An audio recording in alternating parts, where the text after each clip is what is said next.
ಪ್ರಿಯ ಬಾಂಧವರೇ, ಕ್ರಿಸ್ತೇಸುವಿನ ನಾಮದಲ್ಲಿ ನಿಮ್ಮೆಲ್ಲರಿಗೂ ವಂದನೆಗಳು. ಯೇಸು ಪ್ರಭು ಈ ಲೋಕದಲ್ಲಿ ಮನುಷ್ಯ ಕುಮಾರನಾಗಿ ಜೀವಿಸುತ್ತಿದ್ದಾಗ ಒಮ್ಮೆ ಜನಸಮೂಹಕ್ಕೂ ಮತ್ತು ತನ್ನ ಶಿಷ್ಯರಿಗೂ ಬೋಧಿಸುತ್ತಾ ಹೇಳಿದ್ದೇನೆಂದರೆ, ನಮ್ಮ ಪ್ರಾಣಾಧಾರಣೆಗೆ ಏನು ಊಟ ಮಾಡಬೇಕು, ಏನು ಕುಡಿಯಬೇಕು, ನಮ್ಮ ದೇಹ ರಕ್ಷಣೆಗೆ ಏನು ಹೊದ್ದುಕೊಳ್ಳಬೇಕು ಎಂದು ಚಿಂತೆ ಮಾಡಬೇಡಿರಿ ಎಂಬುದಾಗಿ ನಿಮಗೆ ಹೇಳುತ್ತೇನೆ. ಊಟಕ್ಕಿಂತ ಪ್ರಾಣವು, ಉಡುಪಿಗಿಂತ ದೇಹವು ಮೇಲಾದದ್ದಲ್ಲವೇ? ಆಕಾಶದಲ್ಲಿ ಹಾರಾಡುವ ಹಕ್ಕಿಗಳನ್ನು ನೋಡಿರಿ, ಅವು ಬಿತ್ತುವುದಿಲ್ಲ, ಕೊಯ್ಯುವುದಿಲ್ಲ, ಕಣಜಗಳಲ್ಲಿ ತುಂಬಿಸಿಟ್ಟುಕೊಳ್ಳುವುದೂ ಇಲ್ಲ.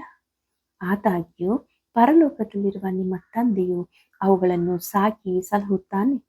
ಅವುಗಳಿಗಿಂತ ನೀವು ಹೆಚ್ಚಿನವರಲ್ಲವೋ? ಚಿಂತೆ ಮಾಡಿ ಮಾಡಿ 1 ಮೊಳ ಉದ್ದ ಬೆಳೆಯುವುದು ನಿಮ್ಮಲ್ಲಿ ಯಾರಿಂದಾದೀತು? ಇದಲ್ಲದೆ ನೀವು ಉಡುಪಿನ ವಿಷಯದಲ್ಲಿ ಚಿಂತೆ ಮಾಡುವುದೇಕೆ? ಅಡವಿಯ ಹೂಗಳು ಬೆಳೆಯುವ ರೀತಿಯನ್ನು ಯೋಚಿಸಿ ತಿಳಿಯಿರಿ. ಅವು ದುಡಿಯುವುದಿಲ್ಲ, ನೂಲುವುದಿಲ್ಲ. ಎಲೈ ಅಲ್ಪ ವಿಶ್ವಾಸಿಗಳೇ, ಈ ಹೊತ್ತು ಇದ್ದು ನಾಳೆ ಒಲೆಯ ಪಾಲಾಗುವ ಅಡವಿಯ ಹುಲ್ಲಿಗೆಯೇ ದೇವರು ಹೀಗೆ ಉಡಿಸಿದರೆ ಅದಕ್ಕಿಂತ ಎಷ್ಟೋ ಹೆಚ್ಚಾಗಿ ನಿಮಗೆ ಉಡಿಸಿ ತೊಡಿಸುವನಲ್ಲವೇ? ಹೀಗಿರುವುದರಿಂದ ಏನು ಊಟ ಮಾಡಬೇಕು, ಏನು ಕುಡಿಯಬೇಕು, ಏನು ಹೊದ್ದುಕೊಳ್ಳಬೇಕು ಎಂದು ಚಿಂತೆ ಮಾಡಬೇಡಿರಿ.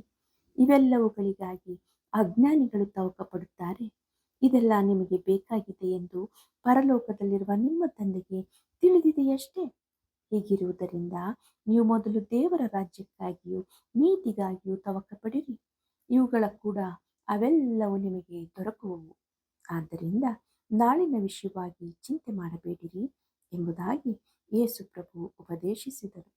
ಹೌದು ಪ್ರಿಯರೇ, ಮಾನವನು ಸದಾ ಕಾಲವು ತನ್ನ ಜೀವಿತದ ಬಗ್ಗೆ, ಭವಿಷ್ಯದ ಬಗ್ಗೆ, ತನ್ನ ಕುಟುಂಬದ ಬಗ್ಗೆ ಚಿಂತೆ ಮಾಡುತ್ತಾ ದಿನಗಳನ್ನು ಕಳೆಯುತ್ತಿದ್ದಾನಲ್ಲವೇ?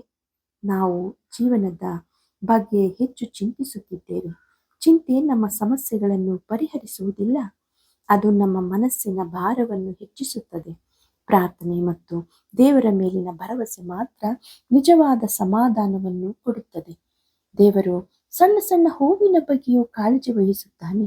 ಹಾಗಿದ್ದರೆ ದೇವರ ಸ್ವರೂಪದಲ್ಲಿ ಸೃಷ್ಟಿಸಲ್ಪಟ್ಟ ನಮ್ಮನ್ನು ಆತನು ಖಂಡಿತವಾಗಿಯೂ ಕಾಪಾಡುತ್ತಾನಲ್ಲವೇ? ಚಿಂತೆಗೆ ಬದಲು ವಿಶ್ವಾಸವನ್ನು ಆರಿಸಿರಿ. ದೇವರು ಪಕ್ಷಿಗಳನ್ನು ಪಾಲಿಸುತ್ತಾನೆ, ಹೂಗಳನ್ನು ಅಲಂಕರಿಸುತ್ತಾನೆ. ಆತನು ನಿಮ್ಮನ್ನು ಎಂದಿಗೂ ಕೈ ಬಿಡುವುದಿಲ್ಲ ಪ್ರಿಯರೇ. ಯೇಸು ಕ್ರಿಸ್ತನ ಕೃಪೆ ನಿಮ್ಮೊಂದಿಗಿರಲಿ. ಆಮೇಲೆ